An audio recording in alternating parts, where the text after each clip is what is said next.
Angel Ribo, welcome to the Human Capital Innovations Podcast. Thank you very much for having me, Jonathan. Yeah, it's a pleasure. I'm excited to have this conversation with you today, where we'll be exploring common leadership mistakes, the blind spots that corporate leaders and CEOs often have, and how they can pivot in times of crisis. You join us from Texas. Of course, I'm here in Utah. It's always a pleasure to connect with people from around the country and around the world, and I appreciate you joining us today. As we get started, I wanted to share Angel's bio with everybody.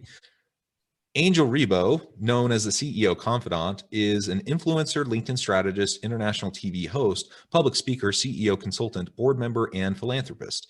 In the last 21 years, Angel has helped more than 1,500 CEOs in 33 different countries to accelerate the growth of their businesses. He was born in Barcelona, and he has lived in 8 countries and speaks 5 languages. Established entrepreneurs and corporate CEOs hire Angel to bridge the gap globally for expansion and exposure to grow their businesses. Angel sits on the board of the Evolutionary Business Council, an organization with more than 350 global transformational leaders with a combined reach of well over 600 million people. Angel is based in Texas, and early in 2017, he launched his international foundation, Wisdom for Kids, and he has helped more than 1,000 underprivileged kids in Latin America become entrepreneurs using their local resources. See Angel Ribo on all of his social media outlets. And I'm, again, really excited to talk with you today. Angel, is there anything else you would like to share with listeners by way of background or personal context before we launch into the conversation today? No, well, thank you very much for taking so much time to read my bio. Maybe to say something which is not there, but it's who I am really, and I consider myself to be the connector of the unconnected. I consider myself someone who is able, or who's here in this, day and time to really help people that are unconnected today to get connected. Yeah, I love that. I think we need more of that. We need more bridge builders. We need more connectors in this ever increasingly messy and complicated world. We just need those connections. We need more people we can lean on and rely on. And so the work that you're doing is wonderful. Thank you. And it's amazing the reach that you've had over the course of your career, the number of executives and CEOs you've had the opportunity to coach and mentor and consult with. And I really think that's where it's at in terms of making a broad impact. When we can influence leaders who in turn can then reach out and influence their organizations, the impact can be incredible. It's true. And we tend to underestimate, sorry to interrupt you, but it's so important. It's so important to remember that we every single human being, every one of us can really make a difference and influence and impact the world and impact everybody around us just by being ourselves, by being fully present in everything that we do. So it's much easier. I mean, to be honest, 5 years ago when I started my own entrepreneurial journey, I had no idea of those things until I really sat down one day and I started counting them. Because when you are so busy and so distracted with your everyday life, you don't really I never took stock of my life, like literally, until someone said, "Hey, Angel, come on, give yourself a break," because we're very hard on ourselves. So yeah, absolutely. So, we all have this ability and this possibility, really, opportunity is the right word, to influence the world and change the world every single day, all of us. Yeah, absolutely. I believe that as well. And whether we're consulting with CEOs or we're helping those around us in our neighborhoods, our friends, our family, people on our teams at work, we all have influence. We all have the opportunity to impact those around us. So I think that's a really important reminder and a really good message.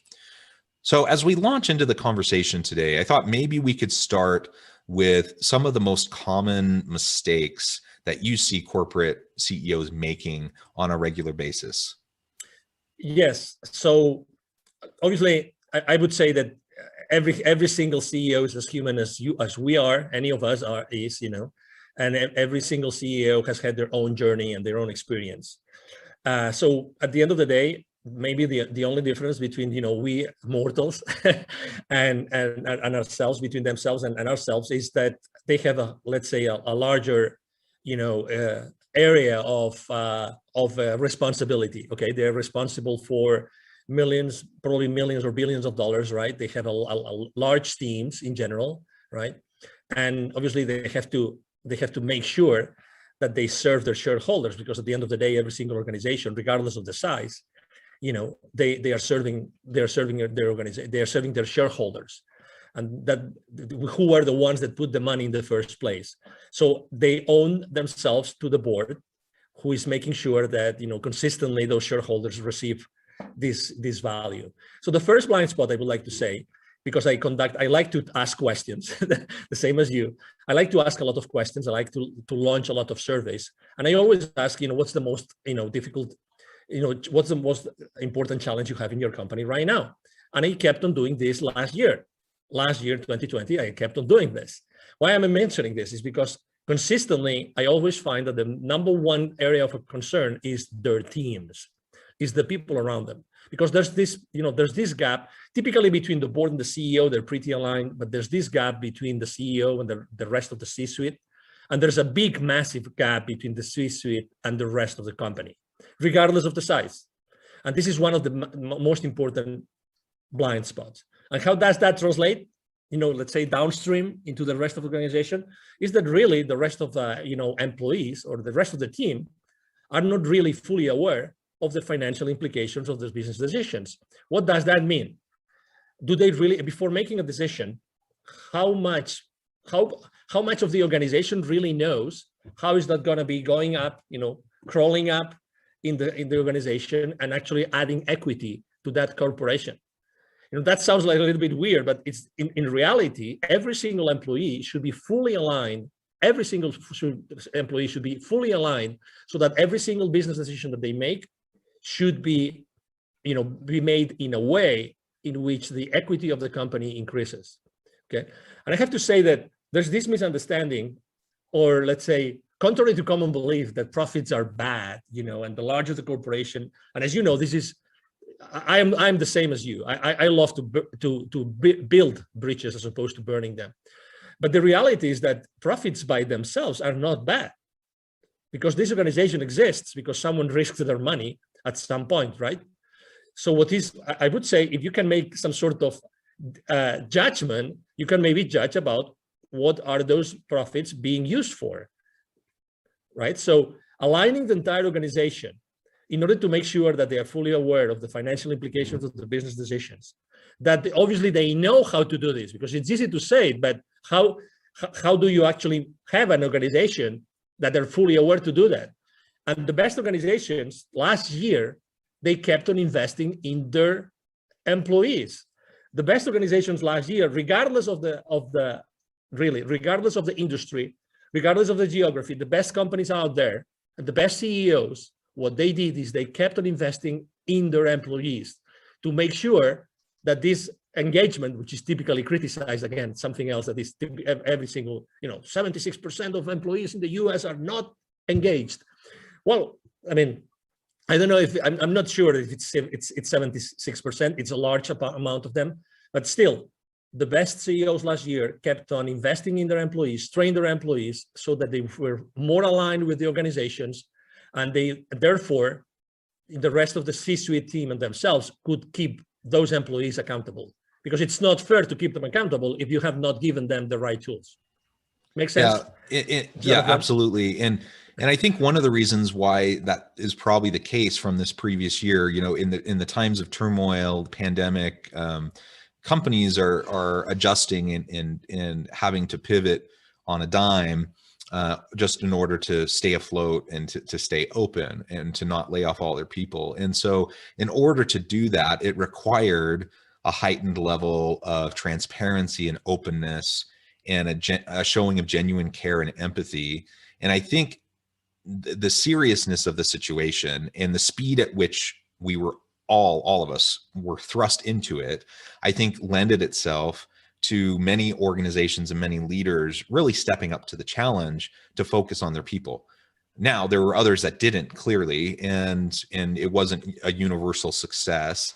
But that's what I've been hearing as I've been talking to people over this past year as well. And that's good to hear. The question then becomes, in my mind, because I believe what you're saying, and I agree with it. I think it's important to be able to communicate the reasons behind the decisions. We have to communicate the why. The question is, why so often does that not occur? Why aren't we more transparent and open as executives within an organization so that the information and the why can reach its way downstream? Because that's been my observation consistently over time as well, is that the vast majority of employees down the line, they don't know, they don't have any clue as to the reasoning behind strategic decisions that are made, especially when they're really difficult decisions. And when there's a lack of communication, employees fill in the gaps. They just start making stuff up. And usually it's not particularly, generous towards leadership, right? Yes, obviously, I believe that genuinely every single business leader wants to do good and wants to be good, not only with themselves, but also for with their organizations. Okay, so I'm going to take that as a starting point of this to answer your question. Number two, and I'm going to relate to something that obviously right now it's April 2021. So we all know what happened last year in the last, let's say, 12, 14, 16 months, right? So, and I think that is extremely related to what really happens in organizations that do not have an open book kind of culture. Okay, at the end of the day, I think it's a mixture of probably fear, and that's why I'm talking about what happens in the world right now. And fear actually is a very bad advisor.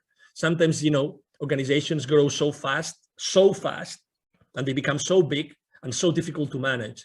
But unfortunately, as business leaders, we tend to think that, oh, no. I mean, this is too complicated. We cannot involve the rest of human beings in this organization to actually be able to understand this and make those decisions. And why? And it's also very simple. I mean, if leaders don't think that employees have really the ability or the skill, or cannot learn the skill to understand the financial implications of the business decisions, is the whole system. And as you know, how many people are making money out there, out of the depths of most of the American population? What I'm trying to say is that we, as individuals, even as professionals, we receive throughout our professional lives very limited financial literacy information, very, very limited. Just go to recently graduated, children or kids, right? go and ask them basic financial literacy questions. How many are going to answer the right question? Are going to give you the right answer? Excuse me. Very limited. So obviously, we live in a world that unless we as business leaders, I'm talking about CEOs, we become fully aware that we have to train and we have to do it, because unless things are not going to change. So again, I think there's some fear there that they think that probably they're not going to understand it. Obviously, there's some mistrust. And again, remember, CEOs or business leaders are human beings. Human beings, the number one thing, we cannot change the structure of our brain. We live in survival mode, like it or not. And I'm not talking about this famous Minecraft. I'm not talking about Minecraft survival mode. I'm talking about the survival mode that keeps us alive, right? And as parents, we do the same thing with our kids. By the way, I appreciate the reference to Minecraft. My two little boys love playing in survival mode on Minecraft. So that's a nice little aside. Yeah, absolutely. That's why I like to mention it. So we live in survival mode. So we tend to protect ourselves and we tend to protect our small boxes. We live in boxes. We live our lives creating boxes in which we perceive we are free and safe. All the time. We are always looking for, feeling safe, right? So, okay, so what can we do? I think the number one is becoming aware of the problem. Once we know that the problem is this one, the second is little by little, close those gaps that I mentioned before.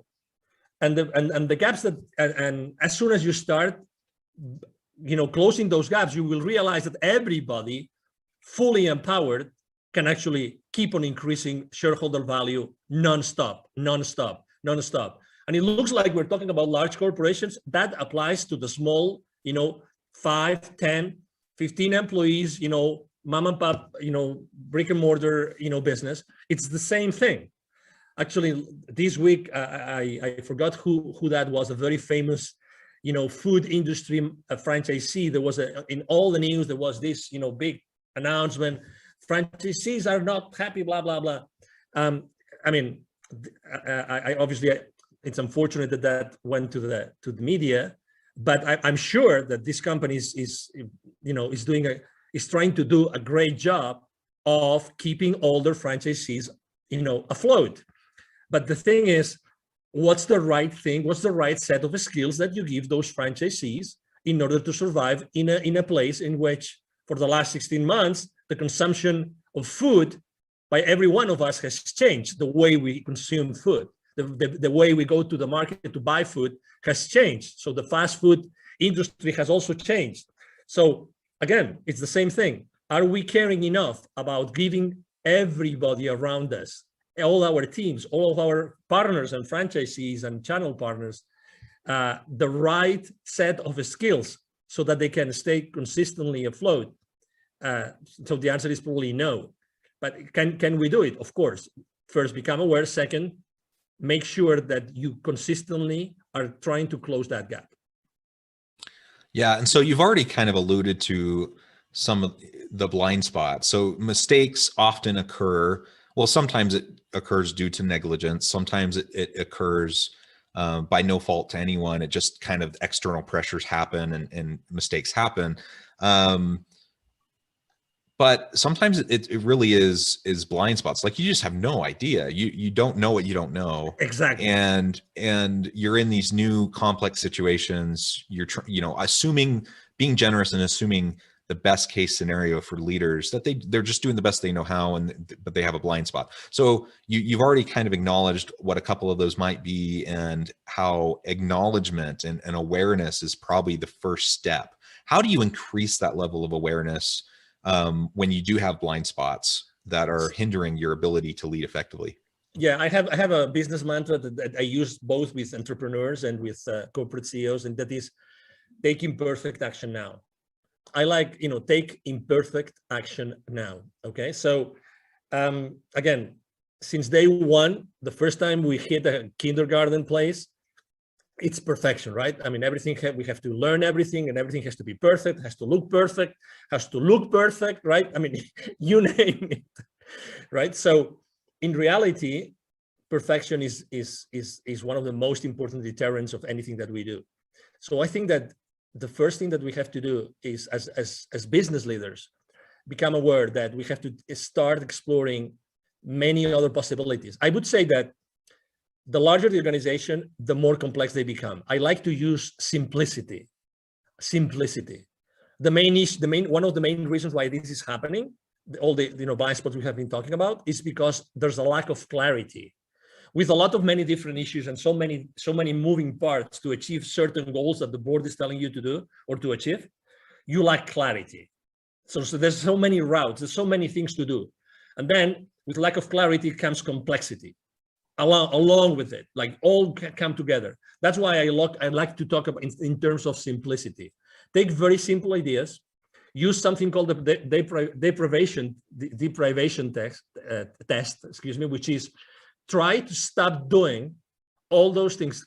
What would happen in my company if I stopped doing A, B, C, D, and E? And analyze every single thing, literally. Start analyzing the top, let's say, I don't know, the top 10, 20, 30 different processes that are in place in any given organization. What if I eliminated that whole entire process? What would happen? That whole entire process. You would have so many surprises, Jonathan. So many surprises that we are doing things that we shouldn't be doing, but we just have been doing it. And we are so amazing as human beings that we can do the most, or we can do so many wrong things more and more efficiently every single day. It's crazy. Every single day, we are the masters of inefficiency by doing the wrong thing more efficiently every single day. It's crazy stuff. But that's, again, it's human beings. It's survival mode, So that's what I found every single day. That's why simplicity and immediately taking action and becoming aware of those things that really are not adding enough value. I think those are three things. Those are three ingredients that I see that really work very well in organizations today. Yeah, I love that. So I think as we acknowledge mistakes, we can start to set goals to correct them, right? And to grow and to develop not only ourselves, but the people around us. We can start to diminish our blind spots. We can never get rid of them completely, but we can shrink our blind spots as we do some of what you just talked about, as we surround ourselves with good people, with diverse perspectives who can help, shine a light on those blind spots and who we trust. And then as we get to that point where we start to diminish those blind spots, it does allow us to have a better chance at making the adjustments necessary to respond to these external pressures that we might be facing that might be negatively hurting the business. So let's, in our last few minutes, let's talk a little bit more about how we pivot during times of crisis, and ultimately with the goal of helping the organization to stay strong and sustainable. Yeah, I will start from small, and then I will grow to large organizations. Typically, I think that every single entrepreneur out there had to adapt to what happened in the last, again, 14, 16 months, right? Almost everybody had to pivot in some way. And the way we did it is, I always talk about 4 different things when someone wants or needs to pivot. Number 1 is, what are you really enthusiastic about? What's your passion? That's number 1. Number 2, it's what you are an expert on. What your organization or what yourself, you are really good in doing, and everybody out there acknowledges that you're really good in doing that. Number 3 would be, what is the market really wanting right now? What is the market really wanting? And number 4 is the market willing to pay for that? Those are the 4 things I always consider when I talk about pivoting. All those 4 things have to be considered.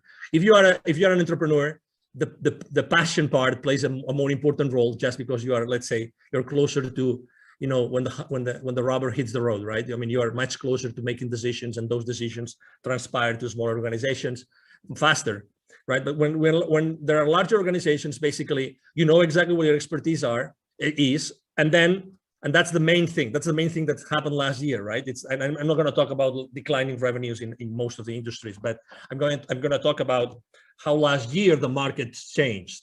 The markets changed. So what do the markets needed last year, and what do the markets wanted last year? And that's the most important thing. And as you probably remember, large corporations like automotive companies suddenly started to manufacture ventilators. You will remember that in the beginning of 2020. So this is a good example. So the best way to do it is actually, exactly what you're good at. Exactly what your expertise is. Analyze what the market you think needs or wants at this point in time, because these are 2 different things, right? And then start immediately taking imperfect action and knowing if you can use the resources and the expertise that you have in place already built in the company, if you can offer it to the new market that is being created, or with the new needs that the market already exists, right? Obviously, that means business development last year changed a lot. You reached out to your clients and said, hey, how can I serve you better? I remember I myself was working for a large corporation 2008, 2009, and actually was one of the most successful years for me ever in the part of the business that I was dealing with in that particular company. You know why? Because we fully engaged like never before our client base. That's what we did. We reached out to them and we said, hey, we know you're suffering. How can we help? What's the number, and what's the best thing we could do for you today, knowing that it's going to be hard for everybody? What can we do right now? And I remember all my distribution channels working heavily day and night, just providing this additional need that our clients needed at that point in time. Again, it's giving the value that the market needs, doing the best that you can do, and the thing that you're an expert on. Yeah. Those are great questions to be asking as we think about how to pivot and the strategy around that, and focusing on your channels, focusing on your customers, focusing on the value you bring to the market is always important. The other thing that you've said multiple times today that I think is really worth spotlighting is this idea that we need to move forward. We need to take a step into the darkness. We need to act, even if it's not perfect. And, taking a shotgun approach, before planning is not what we're talking about. But you plan, you're thoughtful, you're careful, and you act. And as long as you have built-in mechanisms to iterate, so you can learn, you have feedback loops and you can learn as you go, then the action becomes an opportunity for learning. And even if things don't work, you've learned, you refine, you iterate, now you keep acting, and you can build the plane while you're flying it, so to speak. And I think that's a really important reminder and a good lesson for people, especially those who might have perfectionistic tendencies. Angel, it has been a real pleasure talking with you today. I really appreciate your insights. The time has flown by. Before we close, I did want to give you a chance to share with listeners how they can get connected with you, find out more about your business, and then give us the final word on the topic for today. Thank you. Well, thank you very much. I mean, we are right now. It's it's April 2021, as I said before. The first thing I would like to say is obviously the easiest way to connect with me, as you will see if you go online. I'm on all the social media outlets. I am actually publishing content every single day, and I keep on building those bridges that have been burned for the last for the last month, because I think that that's something that we all have to do. The easiest way to reach out to me, I'm going to give my direct email address, which is Angel, ANGEL, @angelribo.com. Ribo is my last name, and it's spelled like R-I-B as in boy, O, Angel @angelribo.com. And the last thing I would like to say is, even if sometimes it looks like we are stuck, it looks like we cannot move forward. It doesn't matter if you are, if you're a large corporation or if you are a small entrepreneur. What I would like to tell you is that, every single day we have the opportunity to discover how infinitely powerful we are, all of us. And there's really out there, there's gonna be always customers that only us we can serve with ourselves and or with our organizations. Only us we can do, or we can serve with our products and with our services. So just go out there, take imperfect action, receive that market feedback, and keep on course correcting whenever necessary. And obviously, thank you very much, Jonathan, for having me here today, and thank you to the audience that has been watching or listening to us. Wonderful. Thank you, Angel. It has been a real pleasure. I encourage listeners to reach out, get connected, find out more about what he can do for you. And as always, I hope we can all stay healthy and safe, that you can find meaning and purpose at work each and every day. And I hope you all have a great week.